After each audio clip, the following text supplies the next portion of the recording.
In the heart of the holiday season, just days before Christmas, as families gathered under twinkling lights and the scent of pine filled the air, a savage crime unfolded in a mall parking lot. 3 innocent lives were lost in a moment of unspeakable violence, forever altering the festive spirit and leaving a community to grapple with the darkness that shattered their holiday cheer. Hi everyone, welcome back to my channel, and if you've never been here before, I'm Kimbyrleigha. It's nice to finally meet you. This case today is part of my annual holiday homicide series where sadly, I discuss cases that happen close to the holiday season, and this case is in the series for this year. And speaking of the holidays, if you are still doing some holiday shopping and you're looking for the safest phones and watches for kids, tweens, and teens, our sponsor today, Gabb, has got you covered, especially now during their big holiday sale. Gabb devices are built from the ground up for young users. They come with no social media apps, no internet browser, and have built-in GPS tracking. It's a perfect way to keep your child safely connected. And just because they're safe doesn't mean that they're boring. And my teen's favorite part is that Gabb offers the Gabb Music app, giving her access to clean, kid-free music. That's what I like.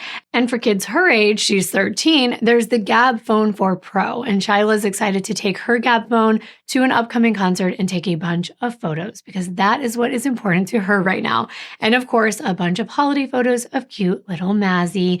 It also has a selection of carefully vetted apps that parents can choose to install.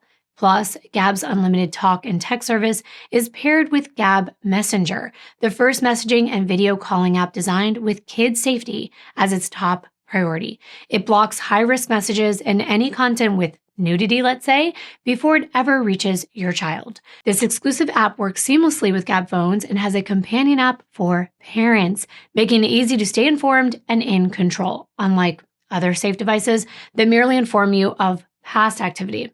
Gabb's technology filters harmful content at the source, so it never gets to your child in the first place. And if you're like me, I know you may be able to relate because I want the peace of mind without sacrificing the features that my daughter loves. Plus, you want to save some money. So right now, it's time to check out Gabb's holiday deals. It's the perfect gift for your child who wants all the cool features and quality technology with safe solutions for you. So it's a gift for you and them. And that's why I really think Gabb is a must-have this year. And I can't recommend enough that you and your family give them a try.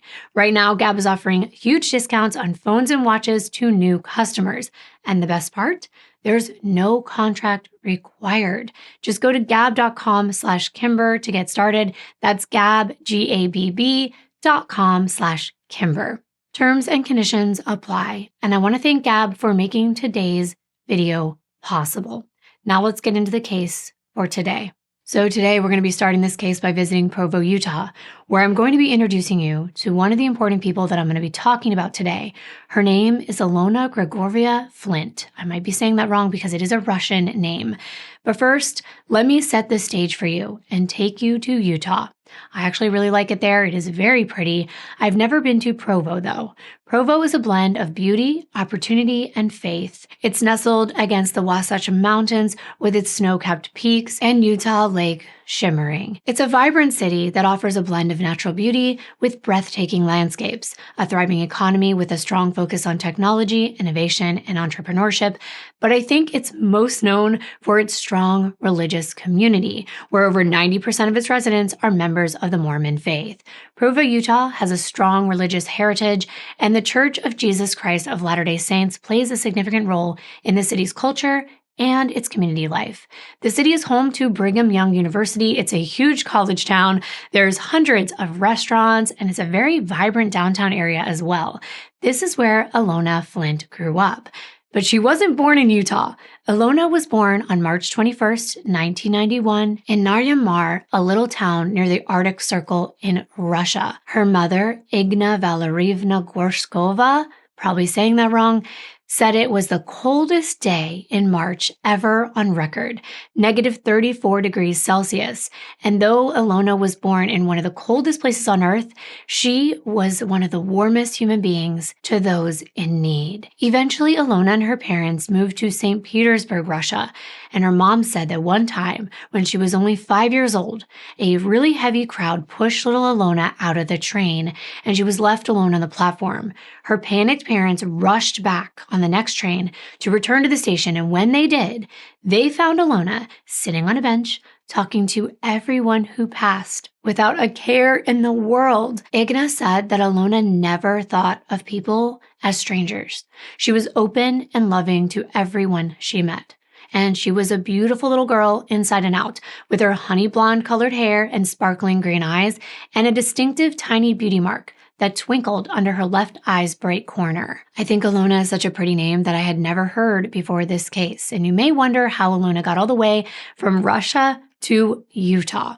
Well, that's where Jeffrey Flint comes in. He was born and raised in Arcadia, California. He moved to Provo, Utah to attend BYU, and after 2 years of study where he sang in the Russian choir, he traveled to St. Petersburg, Russia to serve as a missionary for the Church of Jesus Christ of Latter-day Saints. Jeffrey was thrilled to get called to serve in Russia. He spent 15 months in a very remote location and started an exchange program for Russian and American nurses, and that is where he met Igna, and they got married June 28th of 1997. Then Jeffrey, Igna, and Ilona relocated to Provo, Utah, where Jeffrey obtained his master's degree in international management and began working as an analyst for a company called Proactive Incorporated. I know that was a lot to take in, but he was very intelligent, hardworking, and at the top of his game in his industry. Ilona was 7 when she and her family relocated and settled in Utah, and she embraced her new surroundings, and Jeffrey treated her like she was his own child. But moving from another country can be quite a culture shock, learning the language fluently and even understanding what life is like in a place so far away from where you call home. But Ilona was young enough to adapt pretty quickly. Jeff and Igna took her to Disneyland when they arrived, and she was even comfortable and confident enough in herself when she immigrated that she would try her best to engage in conversation even though she didn't speak any English. Igna said that while at Disneyland at only 7 years old, performers pulled Ilona onto the stage where she sang her heart out in complete gibberish. She could have just started to sing in Russian, but Ilona felt very strongly that you don't speak Russian at Disneyland. Jeffrey and her mother ended up having 2 more children. Ilona's younger siblings were Alina and Richard, and eventually Ilona ended up taking Jeffrey's last name as well. She and her stepfather were actually very close. Ilona loved playing the piano, listening to music, and being in nature. But what she loved the most was being with her family and her friends. Ilona excelled in school, and Igna said that Ilona loved reading so much that she was actually kind of compulsive about it. If something fascinated her, she would read extensively until her knowledge on the subject approached a level bordering on encyclopedic, according to her mother. But devastation struck the Flint family in 2003, when Ilona was only 12 years old. Her stepfather, whom she loved so very much, suffered a heart attack while he was at home with his family. Ilona jumped into action right away, and she was the one who made the 911 call. But unfortunately, at just the age of 30, Jeffrey passed away. If Jeffrey could have been saved, it would have been due to Ilona's decisive action in that moment of shock, because she held it together. And as a child, she learned to cope with life despite this heartbreaking loss. The Chicago Tribune even wrote a special tribute to Jeffrey Flint, honoring him for his work and his kind-hearted nature. He was a mentor and a father figure to everyone he knew. As you can imagine, it was very hard for Igna and the children after Jeffrey died, but they did their best to move forward. And eventually, Igna found love again with a man named Nathan Jones. They got married and ended up having 2 children together, adding a little sister Evie and a little brother Dimitri to Ilona, Alina, and Richard. When Ilona was in the 8th grade, she was recognized as a state finalist in Utah's Do the Right Thing writing competition. This is an initiative of the National Campaign to Stop Violence that will become an ironic part of Ilona's past when you find out about what happens in the story. This writing initiative helps students express themselves about how violence impacts them, and Ilona couldn't have known that sadly she would end up being a victim of violence one day. At the time, Ilona was just an ordinary middle schooler, not to mention that she was a little girl from Russia who didn't speak a word of English when she came to America. To win a writing competition just demonstrates how dedicated and exceptional she really was as a student. Her classmates had a 7-year head start on her English skills, and yet here she was winning a writing competition, and they remembered her radiant, welcoming smile.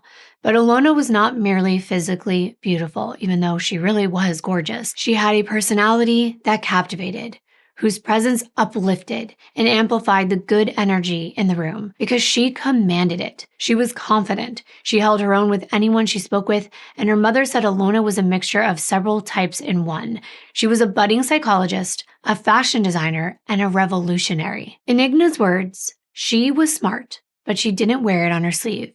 She was beautiful, but she wasn't a narcissist. She was kind, but she didn't use her kindness as a social currency. She was one of the most honest people, constantly striving for her most authentic self. Her taste in music varied like her personality. She loved many types of music, from Modest Mouse to Joan Jett to Jeff Buckley to electronic music. But in 2005, at the age of 14, while attending Walden High School, Ilona met 16-year-old Johnny Belvedere, and it was love at first sight. Johnny and his family had moved to Provo, Utah from California back in 1997. Johnny came from a huge Italian family. His father, Leonard Belvedere, co-owned various Italian restaurants around Utah and California, going back generations in his family. Johnny was one of 5 children. He had 2 older sisters, Antoinette and Laura, and a little brother, Salvatore, who went by Sal. He was only 18 months younger than Johnny was, and the 2 of them were very close. As a matter of fact, the Belvederes were a very close-knit traditional Italian family. All the kids were only about 3 years apart from one another, and the family valued being together, traveling together, and spending holidays enjoying each other's company. Leonard and Grace wanted their children to grow up in a small town and have small town values. They wanted the best for their children, and they wanted to raise their family in a wholesome, family-oriented community, which is why, even though they had a thriving Italian restaurant called Mario's in San Diego, Leonard sold it to another family member in 1997 to move to Provo, Utah. Antoinette was 14, Laura was 11, Johnny only 8, and Sal about 6 or 7 at the time. Not long after they moved, Leonard opened Ottavia's Italian restaurant in Provo, which they described as having authentic Italian food with a romantic ambiance. When Johnny began dating Ilona, his family was thrilled since she was caring, thoughtful, gentle, and smart. They called Ilona's beauty fashion model good looks, but as beautiful on the inside as she was on the outside. They considered Ilona part of their family, and Ilona's family considered Johnny the same. Despite Ilona and Johnny's youth, their connection was undeniable. Everyone around them could see what they shared, that it was genuine, and it truly was. Johnny's family described it as a romance you would only read about in books. Their love never deteriorated as many young relationships do. Johnny and Ilona had the same kind and gentle demeanor. Johnny's mother recalls her son as a baby. She said he was a beautiful baby with golden brown curly hair and a huge smile. He was happy and easygoing. His laugh could brighten up anybody's day, and he wanted everyone to be happy and would do almost anything to make someone happy, especially his family, which included Ilona's family, his adopted family. Ilona's family said they loved having Johnny around. Their younger children almost idolized him because he truly listened to them and he played with them any time that he was around. They brought Johnny on family vacations, saying it was a must because telling the kids that Johnny wasn't coming was like telling them that Disneyland disappeared. That's how much he meant to them. Johnny was a straight-A student, and just like Ilona, he loved playing piano, and he was truly gifted because even though he wouldn't play a piece all the way through, he had an ear for the piano and he would just play by ear. Johnny and Ilona were a perfect match, and they stayed together as they grew up and graduated high school. Their relationship continued to flourish as the years went by. Ilona spent a lot of time with Johnny's family. She, Johnny, and his little brother Sal, who was the same age as Ilona, they were like the 3 musketeers. They were always together. Best friends, actually. Sal was described by his family as artistic, quiet, gentle, and he loved animals. If he found a lost animal, he would knock on all the neighbors' doors until he found its home. Like his brother, he had an ear for music. Guitar was one of his passions. He could play any song just by listening to it. Both Johnny and Sal were protective over Alona, making sure she was always safe and happy. If you were to ask the Belvedere family what Johnny was passionate about, the answer you would get was Alona.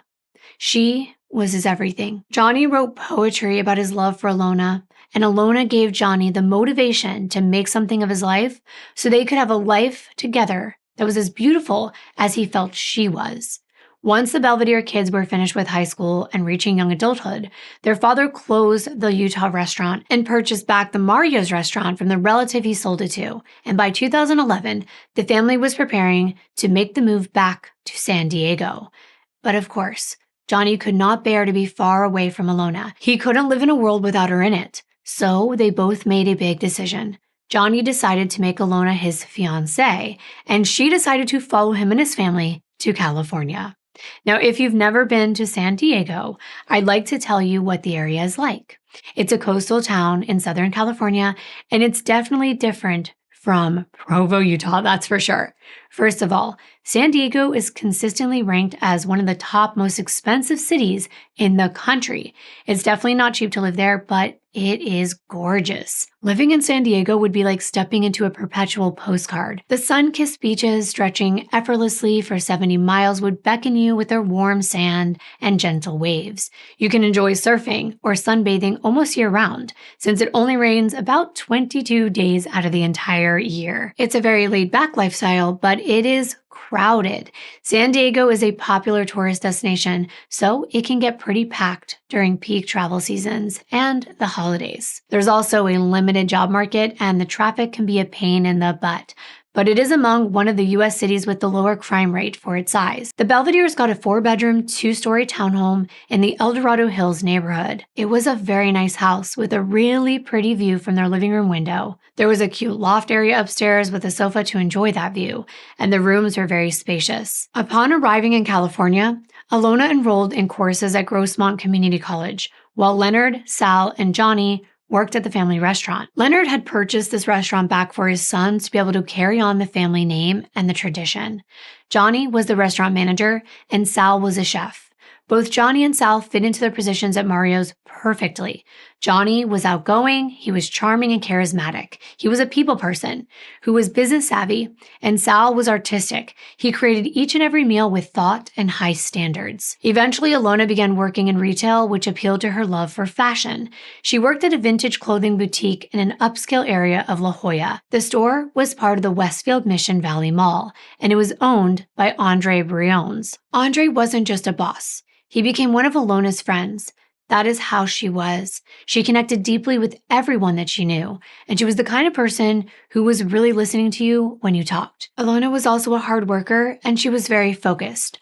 Andre also got to know Sal and Johnny because they took turns picking Alona up from work since she didn't drive. Andre saw the three of them as best friends and considered the brothers as coming from a good family. Because Alona's job was in retail, she would finish her shifts late at night, so it was reassuring that her fiancé or her future brother-in-law were always there for her to make sure she was safe in the dark. 22-year-olds Alona and Sal and 24-year-old Johnny had their whole lives ahead of them. Johnny and Alona were in love. They were dreaming of a future together. They had plans to get their own place and start a family of their own with the support of Johnny's big, close-knit Italian family.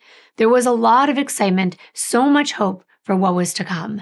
But all of those dreams were stolen in an instant. They were cut short before they ever had a chance to grow. One day before Christmas Eve in December of 2013, Alona worked another late shift, and she didn't end up finishing until right around midnight. When she walked outside into the parking lot, 22-year-old Sal was waiting to collect her. Usually Alona would be excited to see her future brother-in-law, but this time she had been expecting Johnny. In fact, they'd been messaging back and forth all day, and Johnny confirmed that he would be picking her up. She just needed to text him when she was finished. So when she was done with her shift, she texted Johnny to pick her up, but he didn't reply. So she called him, and he never answered.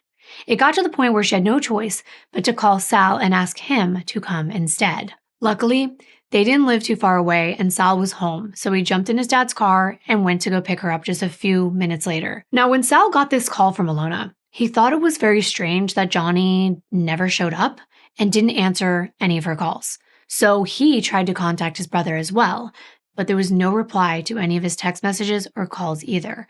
By the time Ilona got into Sal's car that night, they were both extremely worried that something happened to Johnny. There was simply no other explanation for why they couldn't get a hold of him.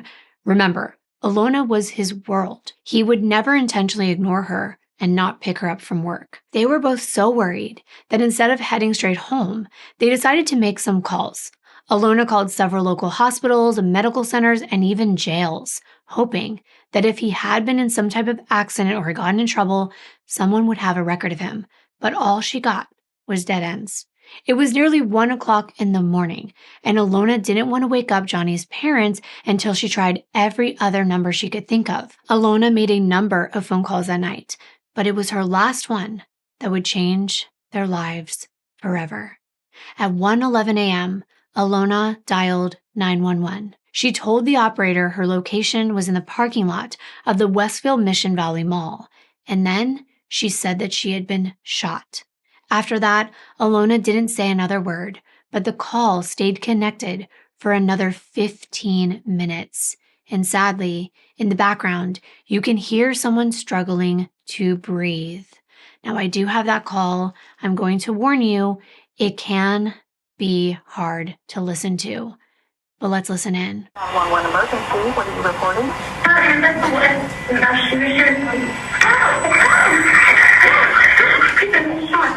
Where are you? At the Mission Valley Westfield Mall. Mission Valley Mall? Hello? After the call, officers rushed to the location. When they arrived at 1:24 a.m., they found a woman slumped over in the passenger seat.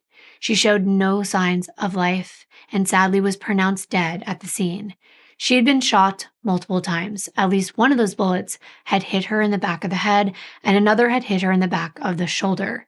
In the driver's seat next to Ilona, they found a young man. He had also been shot between the eyes, but he was still breathing, so he was rushed to a nearby hospital where he was immediately put on life support.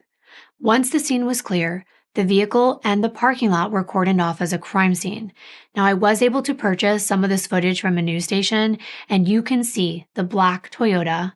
The door is open because the victims were removed from the car at that point, and anything on the ground was from any life-saving measures taken by first responders. But this is where the crime took place, and this is the exact crime scene footage. Right away, the lead detective on the case noticed that the vehicle was parked at a very strange angle. It was almost touching another parked car. The black car is kind of crossing the path of the parking spot. The tires were over the double lines, and it was in an awkward position like it wasn't actually inside the parking spot. And the driver's side window was all the way down when officials arrived, and that struck them as kind of odd. Now, San Diego, it's not freezing at Christmas time, but it is pretty cold, and it was in the middle of the night. So the window being all the way down immediately seemed strange to the detectives. I personally couldn't help but notice the rosary hanging from the blinker on the driver's side. It just gives you that feeling of relatability, like this is a person, this is their car, and now this is what happened to them. The investigators considered the possibility that the shooting was a robbery gone wrong. It wouldn't be the first time a shooting went down in a parking lot of a deserted mall in the middle of the night. But officers found several valuable personal items inside the car, which seemed to go against the robbery theory. They had to also consider whether the case was a failed hijacking or a domestic dispute between the vehicle's two occupants. Could one of them shot the other one and then turn the weapon on themselves? But the thing is, there was no gun found in or around this vehicle. The lead detective's gut told him there was more to this crime than what met the eye, but he had no idea what that more was going to be. Homicide Lieutenant Mike Hastings made a statement about the case that we're going to listen to now. I'm a lieutenant with the San Diego Police Department's Homicide Unit. This morning at about 01:15 hours, or about 1:15 a.m., the San Diego Police Department received a 911 call from a female that said she had been shot. She didn't exactly know where she was, but she did say that she was at the Mission Valley Shopping Center.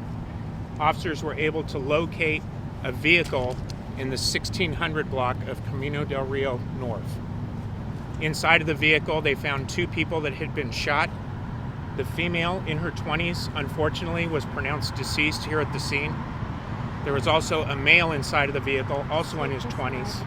He was transported to Mercy Hospital, where he is being treated at this time.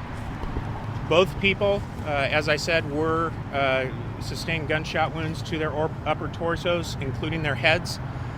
We don't know if the male will be surviving his injuries at the hospital. The investigators started by listening to the 911 call. The first thing they noticed is what was missing from the audio.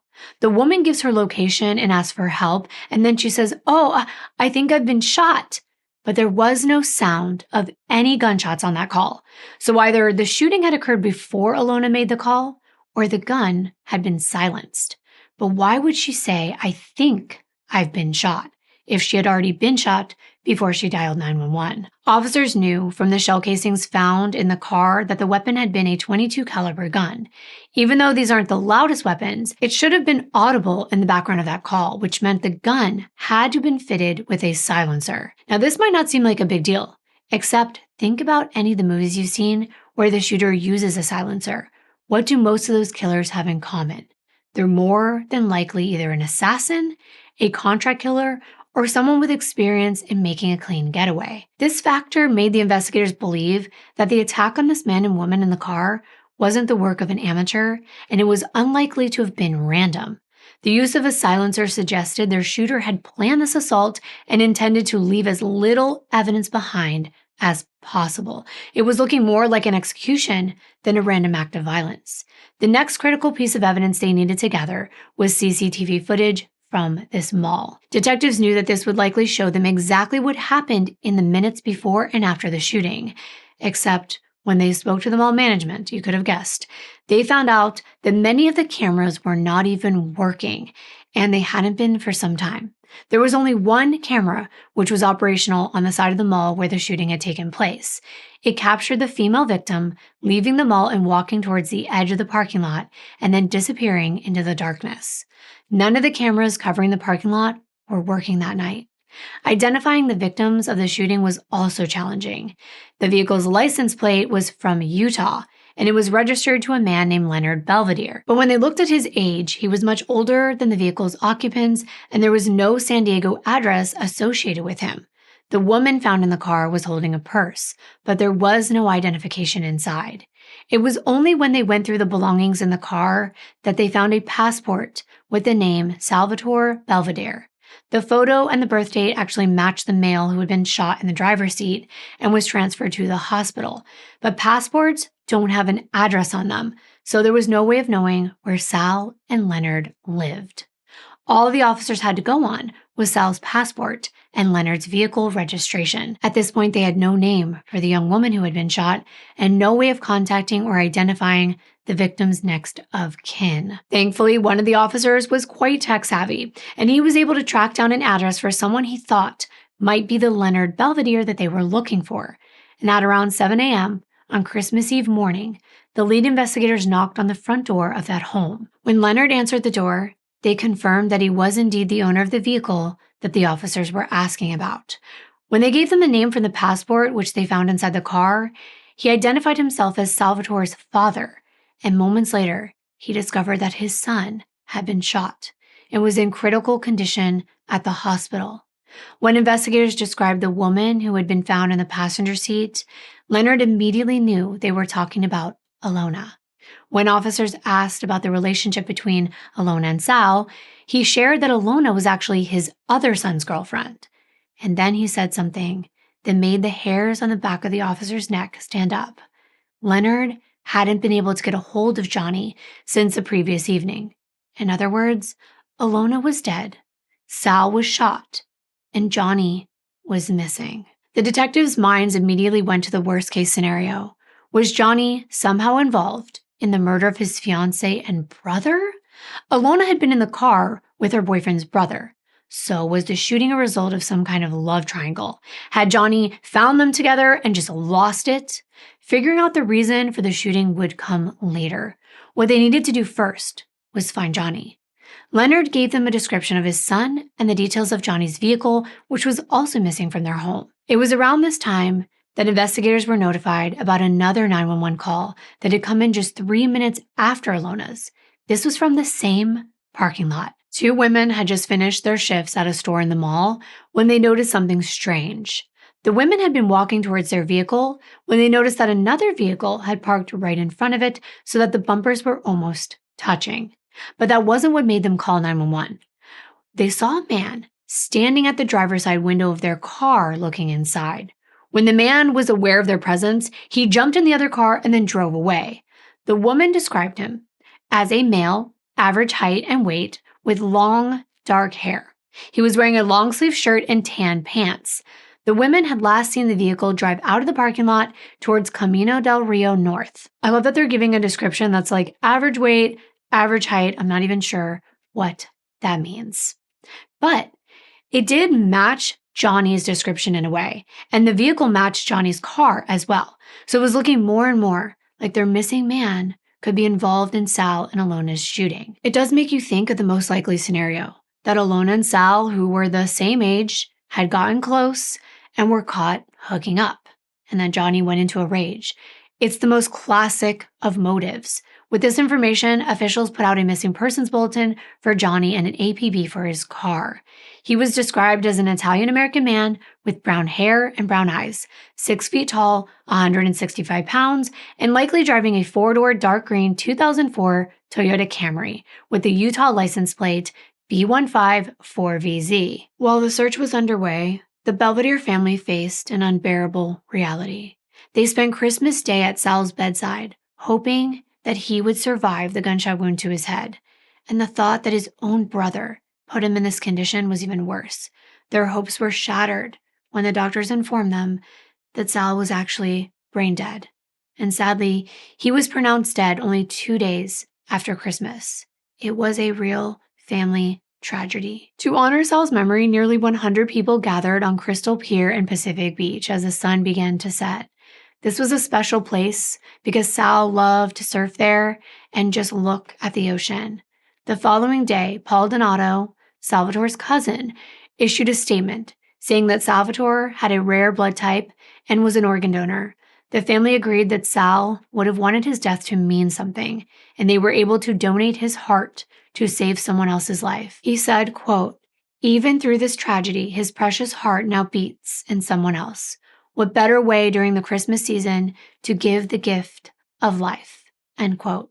The family also made a desperate plea for Johnny to come home or for anyone who knew where he was to come forward. The Belvedere family found themselves in despair. Sal and Alona had been tragically murdered, and Gianni had mysteriously disappeared. In an effort to shed light on these devastating events, the family decided to hold a press conference, pleading for anyone with information to come forward. Antoinette, the sister of Sal and Johnny, bravely stepped up to the podium.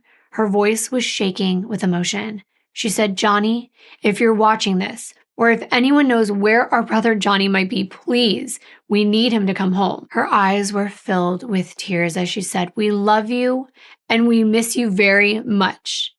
The Belvedere family was desperate for answers, and they joined forces with Crime Stoppers to offer a $10,000 reward for any information leading to the resolution of this case. And while the family mourned Sal and Alona's deaths, they also had to face the reality of Johnny's disappearance. With each passing day, suspicion grew that Johnny was somehow involved in these murders and had fled the scene to escape his responsibility. Even though this was the main line of questioning, everyone the investigators spoke to said there was no way Johnny was capable of killing his own brother and his fiancée. No way. They all said the same thing. Alona and Johnny had been in love since the day they met. They were looking forward to getting married and starting a family of their own, and there was no way that Sal would betray his brother like that. There was no hooking up going on between Sal and Alona. They were family. His loved ones clung to the belief that Johnny was also a victim somehow, and they were praying for a safe return. Now, during the search for Johnny, investigators took a really close look at his phone records. They showed that his last call was to his cousin Mario Donato in the late evening of the 23rd of December. According to Mario, they were chatting on the phone while Johnny was driving to the mall to pick up Alona. The conversation seemed normal at first, but Mario thought that Johnny sounded a bit out of it. That was the only description he gave, that he was out of it. And that could mean a lot of things. But here's what's weird. At around 11:45, he heard what sounded like someone yelling, and it was a man's voice, and Johnny said what sounded like a cuss word, and then the phone call cut off, and Mario couldn't get back through to Johnny. This was just a few minutes before Alona finished her shift, so it looked like Johnny had gone to get Alona at the mall. The phone's GPS data showed that the location his phone was at was in the parking lot of Westfield Mall. Alona's phone record showed she had been in contact with Johnny all afternoon. Around the time of her shift finishing, there were several outgoing calls and text messages to her fiancé, but no replies. She then called Sal to pick her up, and they spoke on the phone while he drove towards the mall. After that, there were a number of phone calls to local hospitals and jails to see if anyone had a record of Johnny coming in. According to the phone records, Alona and Sal had spent nearly an hour on the phone trying to track Johnny down between midnight when she finished her shift and when she called 911 at 1:11 a.m. The phone records gave some indication of the timeline of the events that night, but they didn't get the investigators any closer to finding Johnny. By then, his family were beside themselves with both devastation over Sal's death and concern for Johnny's involvement in whatever had gone down that night. The search for Johnny intensified as days passed with no sign of him. His disappearance was covered extensively on local news stations, and authorities issued bulletins to police departments across the state so that they were on high alert for his vehicle. And there were candlelight vigils held in memory of Alona and Sal. Alona's friends organized a candlelight vigil in her memory at La Jolla Shores towards the end of December. And then her family made the decision to bring her body back to Provo, Utah. In Provo, a private ceremony was held to bid farewell to Alona and provide her loved ones with an opportunity to say their final goodbyes. Despite the public's awareness and the extensive search, there were very few leads in this case. Johnny's phone remained silent, and there was no activity on his bank accounts. It was like he disappeared. That was until 3 weeks after Christmas. In the new year now, January 17, 2014, when Johnny's car was found in Riverside, California, 90 miles from where it was last seen in the Westfield parking lot. The car had been called in by a member of the public in a Jack in the Box fast food restaurant parking lot.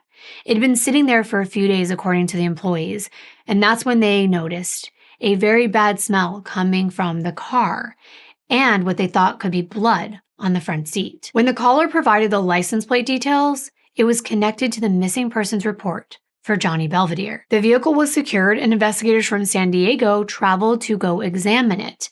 After confirming that this was the car they were searching for, they began the forensic exam. Right away, they noticed the smell. Anyone experiencing crime scene investigation knew right away what the smell was. But before they got to that, they needed to preserve as much evidence as possible. They actually started with the interior of the car. The first thing they noticed was the blood that the witness had talked about that was concentrated on the passenger side. It was between the seat and the door, and there was a lot of it. So much that the investigators said it was clear that someone had died in that seat. On the exterior of the vehicle, they found a few fingerprints as well as a single piece of duct tape stuck to the license plate. But it seemed out of place because there was nothing stuck to it. It wasn't holding anything in place there, so it was just bagged and tagged as evidence. They considered that it may have been placed over the license plate to maybe obscure the numbers. Then came the moment that they were all dreading. They had to open up the trunk. And as they got closer, the distinct smell of decomposition mixed with air fresheners in the air. It was like two very different smells at once. And what awaited inside was a horrifying sight. A badly decomposed, partially dressed male body. And strangely, the male's shirt had been pulled up over his head, his pants and his underwear were pulled down to his ankles, and surrounding the lifeless body were a number of Febreze aerosol cans. Their triggers of the cans were actually wrapped in duct tape so that they would continuously flow and spray air freshener into the air. This was obviously an attempt to mask this overwhelming odor of decomposition. So that's what the duct tape was for.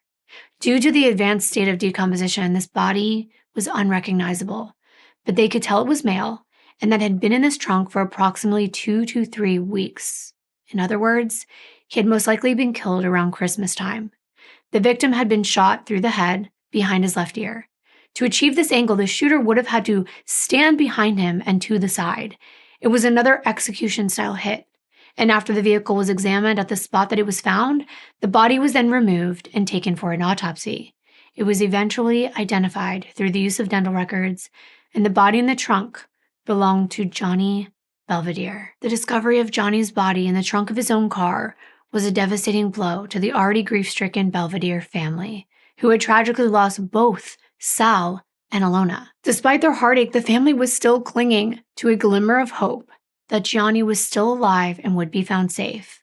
But now a third person that they loved was gone. Given the condition of Johnny's body, the detectives believed he was actually killed the same night as Sal and Alona. Detectives were looking at that concentration of blood in the passenger seat, and what they determined was that he was most likely shot in the driver's seat of his vehicle and then pushed to the passenger seat and driven away from the scene. Now, the mystery of where Johnny had been for the last 3 weeks was solved, but it was clear that he was killed by someone else, which meant there was another unidentified person involved in this mystery. All they had to go on was the weapon which was used to shoot Johnny. It was identified as a .22 caliber Ruger, the same type of gun used to shoot his fiancée and his brother. When ballistics results came back comparing the bullets from all 3 victims, they were a match. Detectives now had a definite piece of evidence which tied all 3 of these murders together. This also confirmed what everyone who knew the trio said from the beginning. There was no way Johnny was responsible for the deaths of his fiancée and his brother. There was no love triangle, there was no betrayal, which left them with no explanation to what led to these deaths. The investigators had to identify the person responsible. We all know that's much easier said than done.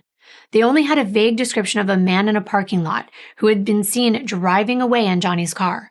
Investigators pinned all of their hopes on Johnny's vehicle holding the key to this case. If only they could find something that pointed directly to the killer. So remember that random piece of tape that the forensic technician found on the license plate? Well, it was that same tape that was used to hold down the dispensers on the cans of air freshener, which meant that the tape was put there by the killer. Well, the piece from the license plate had a fingerprint on it, and they were able to recover it. And the tape from the air fresheners had actual DNA stuck inside the glue on the back. So even though the print was clear and the DNA profile was complete, when they put it in a CODIS, there was no match. This person who committed this crime apparently did not have a criminal record, which meant that he was going to be harder to track down. This investigation had so many twists and turns, but they were back at square one. So the investigators went back through the evidence and looked at it piece by piece, but this time with a new perspective, because they no longer thought Johnny was responsible for Sal and Alona's deaths, which meant that he was not the person who had been reported to 911 for acting strangely at the mall parking lot that night. Now that unidentified person became the main person of interest in this case. Investigators went back over the witness reports from Christmas Eve. They revisited a conversation they had with Alona's coworkers following her murder. According to Alona's coworkers, after they locked the door at the shoe store and were walking away, a man approached Alona asking for directions to Buffalo Wild Wings. Alona kindly pointed this man in the right direction, and then he started to walk away. However, to the surprise of Alona's coworkers, the man just abruptly stopped, and then he turned back around, retracing his steps back towards Alona as she walked in the opposite direction. The women mentioned that the man was wearing a long-sleeve shirt, and if you remember, that matches the description of the man that was seen in the parking lot. With this new information, officers go back over the CCTV footage from the mall.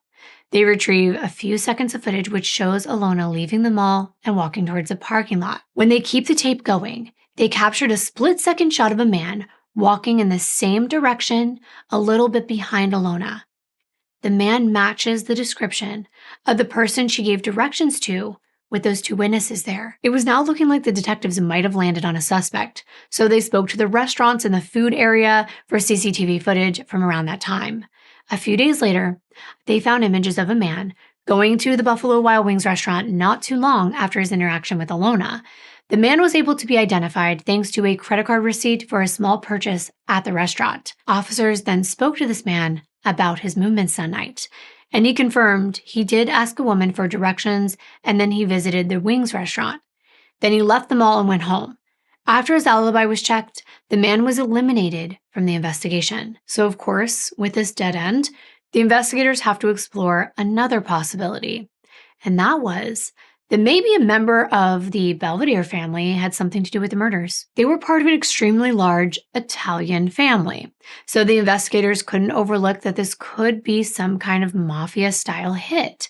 But after hundreds of man-hours were spent going through every family member's phone records, emails, social media profiles, the investigators admitted there was no evidence to indicate that anyone in this family was involved. With every lead exhausted and every person of interest eliminated, this investigation stalled. Days turned into weeks, and the family's hope began to wane. One dead end after another made it very unlikely they would ever find justice. The Belvedere family was struggling to cope with the loss of two of their children, while Alona's mother mourned the death of her firstborn child. The two families launched a website dedicated to finding the person responsible for these murders, and they even offered their own reward, $10,000, for anyone with information. They even shared a post saying, quote, "We want to thank everyone for their thoughts and prayers during this difficult time. We stand united with the Flint family in the pursuit of justice. In the near future, we will be updating our website with a detailed personal letter to thank everyone for everything they have done to help us in getting justice for our loved ones. We look forward to creating a nonprofit charity in Johnny, Sal, and Alona's names, who will help families who lose their loved ones to violence. It's our goal not to let this tragedy define the legacy of our children. Instead, we plan on giving them the legacy they deserve by helping other people." End quote. On the same website, Sal and Johnny's mom wrote poems about them, and this one really affected me. She said, quote, "Dear Salvatore, it's strange to think that your heart still beats inside some stranger whom I'll never meet. Does he know he carries a heart of gold from my sweet boy who will never grow old? So many lives saved by your own. Yes, it's true what they say.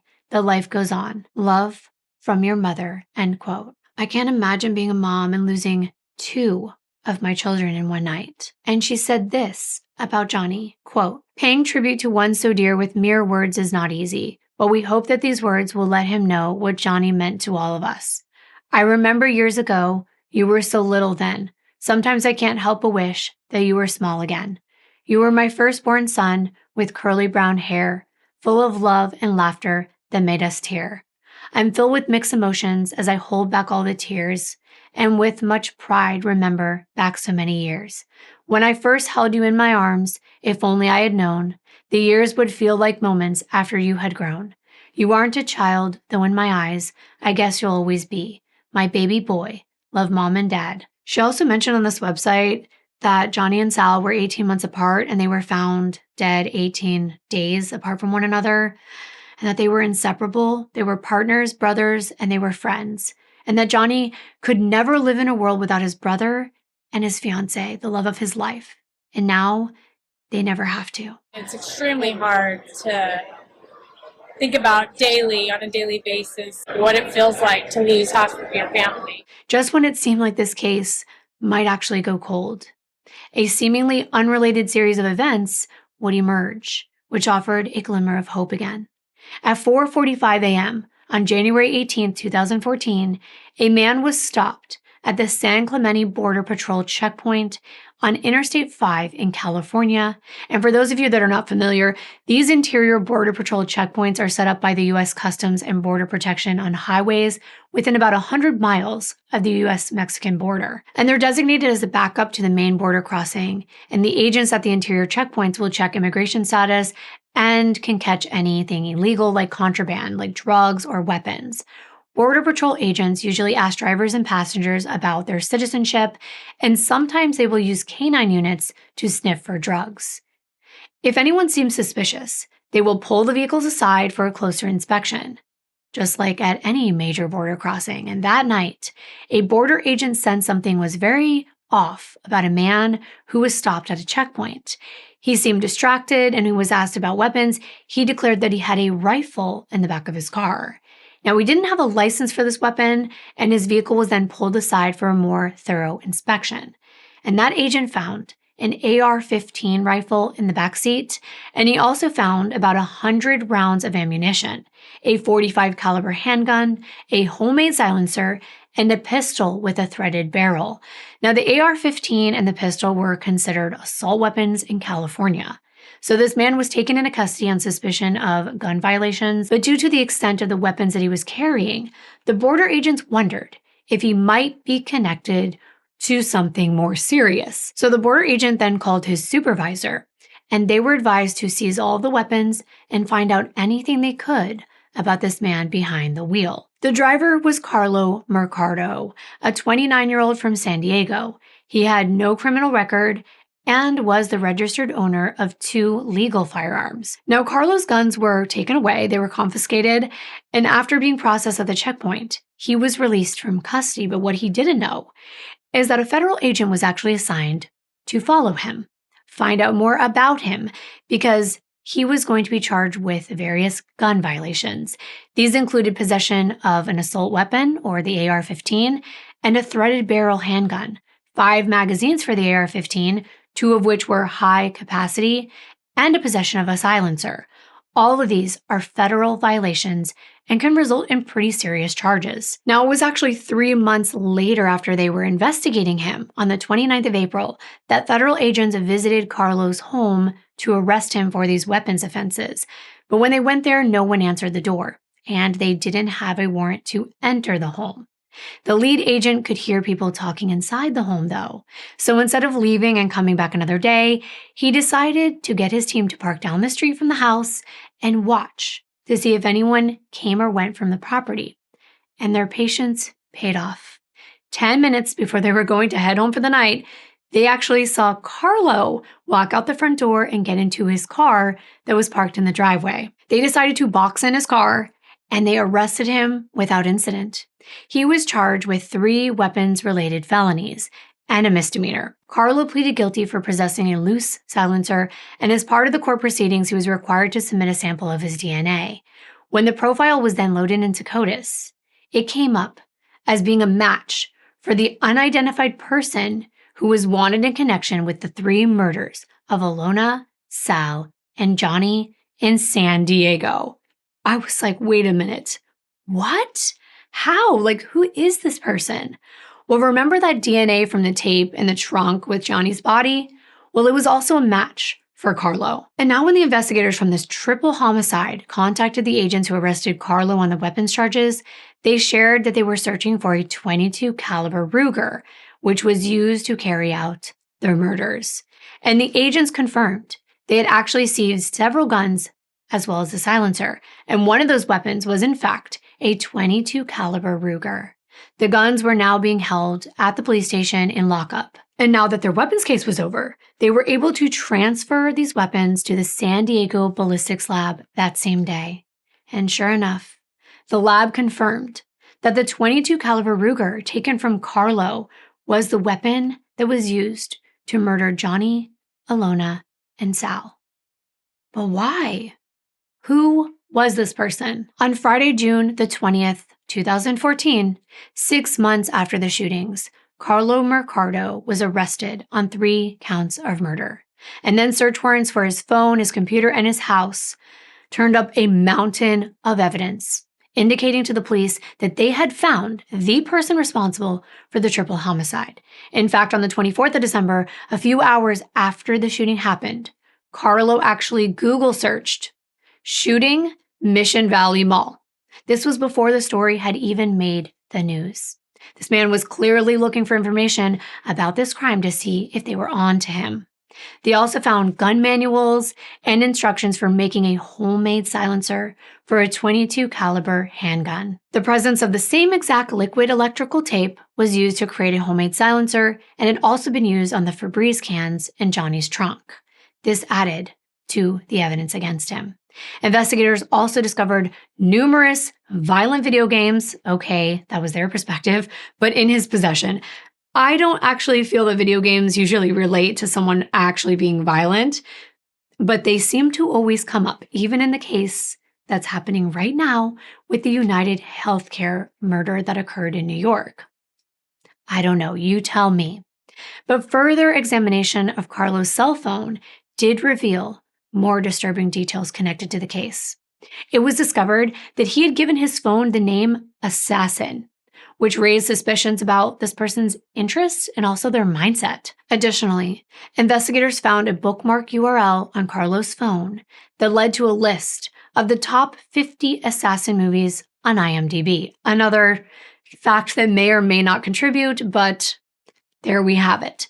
This list included various violent films such as Pulp Fiction, Kill Bill Volume 1, and No Country for Old Men and The Assassin. My thoughts are they related? In this case, maybe the violence came first. Let's just put it that way. And then he liked watching these movies. Because I like watching those movies as well. But then there was this. An entry on his Google Calendar for the 24th of December 2013, and the event was simply labeled R.I.P., as in rest in peace. Now that is chilling. Carlo's phone also gave them GPS locations for where he was at the time of the shootings. Remember how Johnny's phone last transmitted at 11:45 p.m.? Well, at the same time, Carlo's phone was at the same location as Gianni's, Mission Valley Mall. And when Alona dialed 911 at 1:11 a.m., Carlo's phone was in the same location. He also matched the description of the man the women had seen in the parking lot and driving away in Johnny's vehicle. Add to all that his DNA was on the tape found with Johnny's body, and he was in the possession of the handgun used in the shooting. This was more than enough proof that Carlo was the killer. Investigators had plenty of evidence to prove the when, the who, and the how of this case, but they still didn't have the answer as to why. Now, obviously, we don't need a motive, but it's the question that everyone's going to ask. Why did he do this? As far as anyone could tell, Carlo had no connection to Sal, Johnny, or Alona. So what would cause him to murder all three of them on the same night? He didn't have a history of violence, and those who knew him described Carlo as quiet and introverted. But isn't that what they always say? Gotta watch out for the quiet ones? You tell me. He actually had been working at the same Target store for the past 8 years and lived with his sister, brother-in-law, and their newborn baby in Mira Mesa, about 25 minutes away from San Diego. His mother and his other siblings lived in the Bay Area. And prior to being stopped at the border checkpoint, there was no history of Carlo having a particular obsession with weapons. He just had the two that were registered to him. But one of those was the murder weapon, which Carlo had just purchased in May of 2013, so just a few months before the murders. The only incidents of any note in Carlo's history were related to his motorcycle. This was his pride and joy. No one was allowed to touch his motorcycle, to ride his motorcycle, except him. In 2012, Carlo actually crashed his bike into the back of a truck, which was stopped at an intersection. And even though it was Carlo's fault, he ended up sending the truck driver this very aggressive email listing out all the repair costs for his motorcycle and telling the truck driver that if he didn't pay him $2,000, he was going to take him to court. The truck driver verified with the police and his insurance company that he had zero liability in this incident, and he actually just ignored Carlo's demands. But later, Carlo went so far as to file a false insurance claim for the damage to his motorcycle, which was eventually rejected. Outside of this incident, there were no other indications that Carlo had a history of aggression or violence or even any legal issues. So investigators hoped that by piecing together the sequence of events that night, the motive might reveal itself. They believe Carlo rode his motorcycle to the mall that night, possibly either to go shopping or maybe just to ride around for a joyride. Geolocation data from his phone confirmed that purely by coincidence, or if you want to call it fate, depending on how you see it, Johnny and Carlo arrived in that parking lot at nearly the same exact time. That's when their paths crossed. One theory is that Carlo's motorcycle broke down just as he was pulling into the parking lot, and that it caused him to drop it on the ground and it slid against the pavement. So he was forced to park it at the Macy's parking lot, which then left him stranded without a way to get home. Another theory that investigators believe is that maybe Johnny accidentally cut Carlo off in the parking lot, and that caused his bike to fall. Either way, Carlo was frustrated and he needed a ride home. This is his pride and joy. We know what's happened in the past with his motorcycle. He might have seen carjacking as an easier option than getting a tow or attempting to hotwire a car. And possibly, he blamed Johnny for his bike going down. This definitely could have caused him to go into a rage. Either way, we know that the situation escalated quickly. Carlo stormed towards Johnny's car. He was yelling and cursing. That is what his cousin heard on the phone. And this is when Carlo pulled his loaded .22 fitted with a homemade silencer out of his backpack and shot Johnny in the head, execution style, while he was sitting in his car. And Carlo pushed him into the passenger side of the car, and he hopped into Johnny's car and took off. Carlo then drove a short distance to an ATM, and he withdrew $500, so he did have money to get it towed. But officers believe that this was intended to use so that he could disappear because he had just killed someone. While Carlo was at the ATM, this is when Alona was walking outside expecting for Johnny to show up and pick her up. When she didn't see him in his usual spot, that's when she called his brother Sal and asked him to come instead. Meanwhile, Carlo decided that rather than take off immediately, he needed to, for some reason, drive back to the mall parking lot. Maybe this was to figure out what he was going to do with his bike. Maybe he didn't just want to leave it there. As he pulled into the parking lot, in now Johnny's car that he's driving, Alona and Sal were sitting in his dad's black Toyota trying to figure out where Johnny was. Meanwhile, Carlo was going back to where his bike was parked in the Macy's lot, and when Sal and Alona saw Johnny's car pull up, they were probably thinking initially, oh, we found Johnny. But then they realized that it's being driven by a stranger.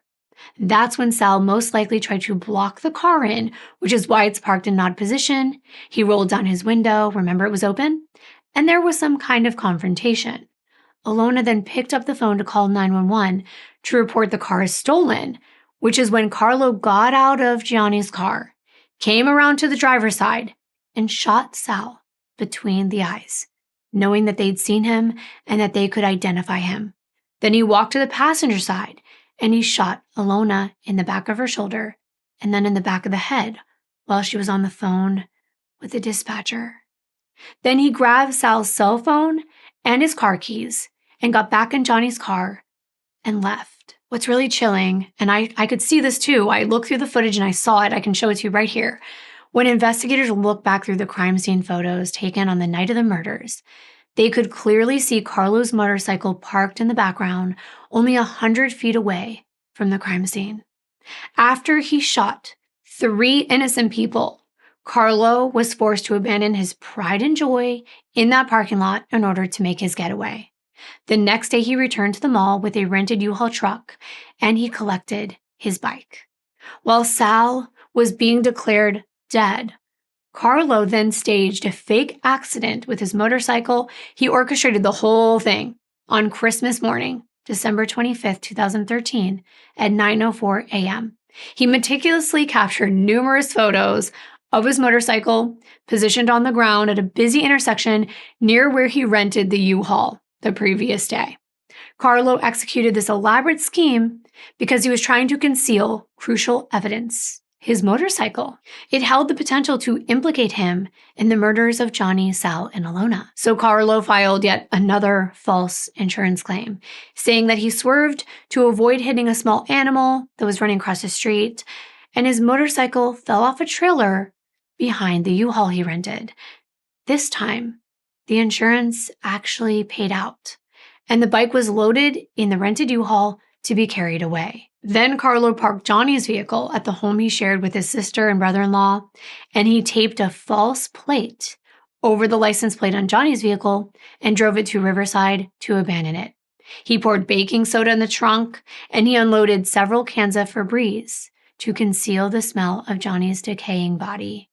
When he abandoned the vehicle, he removed the fake plate, but he left a piece of duct tape behind. The taping of the plate and the cans of Febreze would ultimately lead investigators right to Carlo's front door. After dumping Gianni's car and his body, Carlo bought a cheap car, which he then used, he got it from Craigslist, to drive home to San Diego. And for the next few months, this man just went on. He carried on with life like nothing happened. He celebrated Christmas and the New Year. He went to work. He spent time with his family, even though he just killed members of other families. And he drove around with the weapon he used to take these 3 lives in his car. It must have felt like he got away with it. But this confidence ultimately led to his downfall, and I'm happy about that.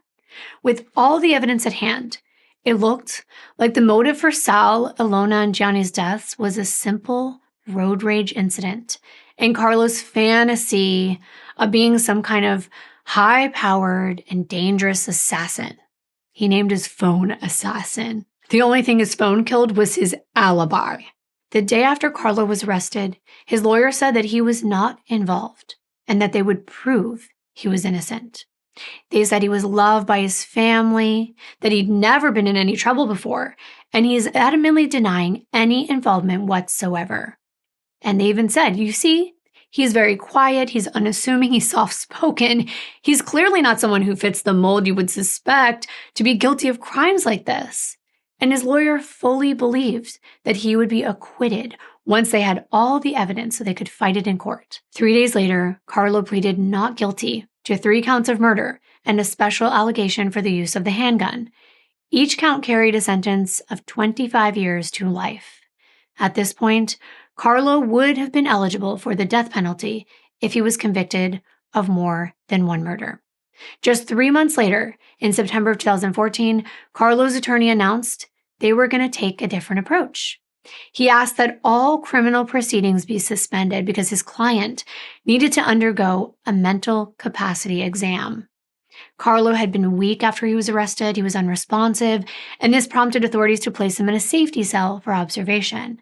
But his condition worsened, and after about an hour, he was sick and he had to be transferred to a medical center. And that is when they noticed that he had taken a big quantity of Tylenol, let's just say that, and it ultimately made him very ill. But he did get medical treatment in time, and they found he was competent to stand trial. However, 2 psychiatrists and 1 psychologist diagnosed him as schizophrenic, psychotic, and suffering from catatonic depression. Ultimately, the judge determined that he was not competent to stand trial, and he was put into a psychiatric institution for 3 years. That's right. And all the while that he was in this facility, his lawyer was asserting his innocence. He said that he didn't see anything that would tie him to these homicides. And I'm thinking, really? So how did the tape get there? I don't understand that. How are you going to defend that? Carlo's family made similar statements, and they were supporting him. They even said, on behalf of Carlo Mercado, we would like the community to know how very sorry we are for all the pain that the Flint and Belvedere family have been suffering. We have only limited contact with Carlo since his arrest and have not been made aware of any evidence against him. We remain fully supportive of him and ask the public to respect our privacy during this difficult time. I know that it's not necessarily the family's fault, but sometimes when they ask for privacy, I'm like, really? You don't think that there's going to be questions surrounding all this with everything that happened in this case? Less than a year later, the institute where Carlo was determined that he was now competent to stand trial. I was very happy about that. And he was transferred back to San Diego. Now, Carlo's lawyers argued that nothing had changed and that the criminal proceedings should actually be dropped. However, a judge disagreed. In December 2015, he found Carlo fit to stand trial. 2 months later, the DA confirmed that they would be seeking the death penalty. The trial was set to begin April 2017, which would be more than 3 years since the murders. Carlo appeared in court in January of that year for pretrial proceedings, and he made a shocking announcement. Carlo admitted that he was responsible for shooting Johnny, Sal, and Ilona. He pleaded guilty to all of the charges against him, but he gave no explanation for his motive or what made him decide to kill them. Carlo was sentenced to 3 life sentences with no chance of parole. He probably took that plea deal because he wanted death off the table. This monster refused to make eye contact with the families of the victims, even when they were reading their victim impact statements. Johnny and Sal's sister Antoinette read a letter from their mother, reminiscing about her 2 sons' musical talents. Johnny played the piano while Salvador loved the guitar. They frequently performed at Sunday night family dinners, and now it's quiet. The laughter and loudness have been replaced by silence and sorrow. The unbearable pain is to stay. For all of these difficult and heartbreaking years, 3 years that feel like 30, may God continue to grant me the grace and the courage and strength to somehow endure. In a very emotionally moving gesture, the family of the victims brought forth photos of Johnny, Sal, and Alona, their cherished faces forever captured and frozen in time. Each image served as a painful reminder of their lives that were cut short and the memories that were stolen. And as the pictures were presented, the judge ordered Carlo to look at them. I was surprised at that, but the judge is like, no, you must. And Alona's mother spoke about how her daughter's early years in the Soviet Union and her love for Johnny. She said that life held so much promise for her, and now she's gone. After Carlo pleaded guilty, the investigators released hundreds of pages of documents that I read. Yes, I did. I couldn't include everything in this video, but it was all related to how extensive this investigation was. But there are a couple things I did want to mention from these documents. One were some emails from Carlo's email account. And these were all the way back from the beginning of December, but it just shows you his mindset. So one of his coworkers went back home for the holidays, and they were saying like, ugh, now I know why I hate being back here. There had been 4 killings in 2 days. And Carlo wrote back, only 4 dead? That's not bad. I think people go crazy around the holidays. So it just might go to show you, something was going on with him. And then the same coworker asked him if he could pick up a shift a couple days later. And he said, no, I've only been here for 2 hours and I already want to, take his own life, basically. And then on December 22nd, just 1 day before the murders, Carlo was buying PVC adapters and electrical tape, all items consistent with the homemade silencer that he used to kill Johnny, Sal, and Alona. So clearly, this man had murder on his mind. He was already constructing this gun with a silencer. I also read through numerous messages and a bunch of false insurance claims. He had been doing this for a while, and he would talk about these incidents with friends. One time he said, a truck cut him off, and he dumped his bike as a result. Another was that a car ran into him at a red light. And to me, this further indicated that something similar may have happened between Carlo and Johnny. Or maybe Carlo was attempting to orchestrate yet another fake accident. Now, I do like to be thorough in all of my cases, so I am going to mention this in case somebody else does this case and they say, oh, Kimber didn't mention this. She must not have known about it. No, it's just that I want to respect the memory of the victims, but I will mention that they did a very thorough investigation, like I said, and this had nothing to do with the murders. I'm going to preface it with that. But there was information about Johnny having a history of buying substances. Initially, the investigators thought that maybe there was a connection with someone that he had bought some substances from before going to the mall that night. But again, it had nothing to do with Carlo or the killings. Another surprise from these documents was a blog that Alona had posted back when she was between 14 and 16 years old. And on it, she said that her new stepfather was a serial killer. So investigators spoke to her mom, and she confirmed that her daughter had wrote these entries when she was going through a very difficult time after Jeff had passed away, and she didn't want her mom to remarry. At one point, even Sal and Johnny's dad was considered a suspect, and it was really strange, but one of the shell casings in the car landed on an apron that was in the back seat, and when they tested it, it had like a trace amount of his dad's DNA on it. But this was his dad's vehicle. So obviously when you put everything together, you would expect to find his DNA on things that were in the Toyota. But, they had to do a thorough investigation. Can you imagine him being questioned?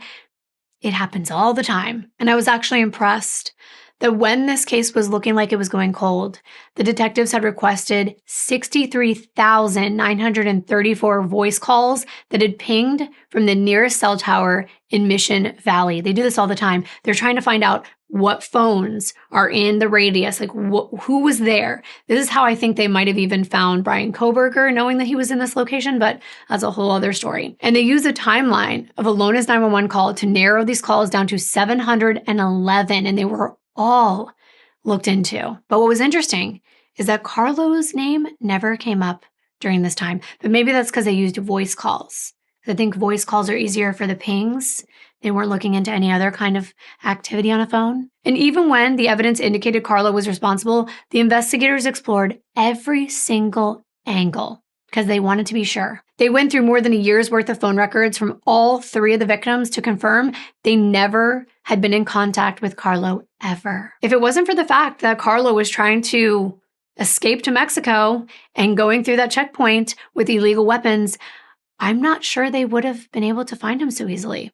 Unless at some point he committed a crime and his DNA went into the database. In so many cases, the right answer is usually the most obvious one, but this case proved to be an exception.